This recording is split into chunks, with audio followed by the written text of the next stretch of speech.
The Yamazaki d80yc000730, also known as Model MV2, is a DC servo motor controller we received for repair from a company that manufactures pneumatic controls, and this driver was out of one of their machine tools.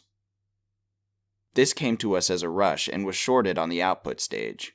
We performed a complete rebuild, and as shown in the video, we tested after the repair on one of our DC motors, and the driver worked without any problems. This rush service, which we perform frequently, was completed within 4 days, and the customer was close enough to have drop-off service. ERD has a long history of tailoring our services to fulfill the needs of our customers, if possible. Thanks for checking out the video. Subscribe to ERD TV for more videos of our repairs.